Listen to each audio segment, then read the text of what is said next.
Hi, I'm Alix, the author of The 10,000 Doors of January, and this fall, The Once and Future Witches. This is my horrible cat. She's terrible. This is the sound of spring rain on a tin roof. This is my coffee cup. And together we're going to read one of the rewritten fairy tales from The Once and Future Witches. Except in this world, they're called witch tales.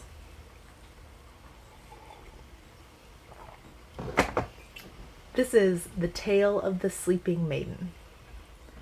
So once upon a time, there was a king and queen who longed for a child but couldn't have one. They tried spells and prayers and charms, but after many long years, the kingdom still had no heir.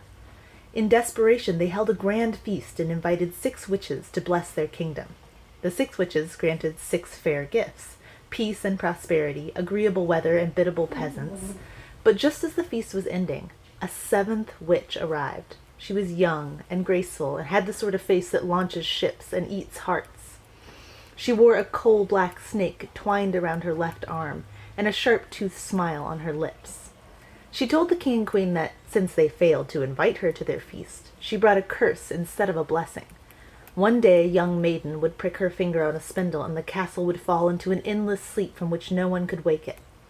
The king took all reasonable precautions. He ordered all the spinning wheels burned and permitted no unwed women within the castle walls. He kept his throne for 21 years.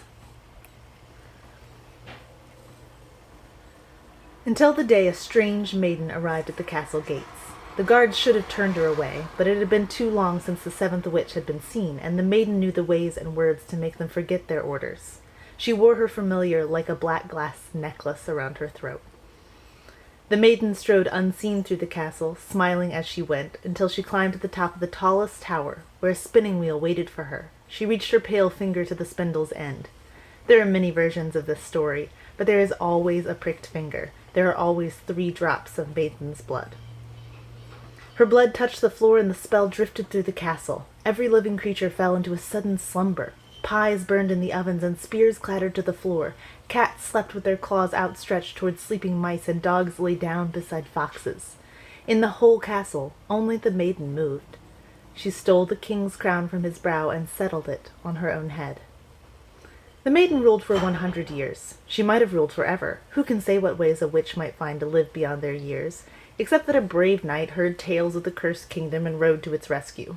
The maiden retreated to the tallest tower and grew rose briars around it, vicious and sharp-spined, so thick even the knight and his shining sword couldn't cut through them.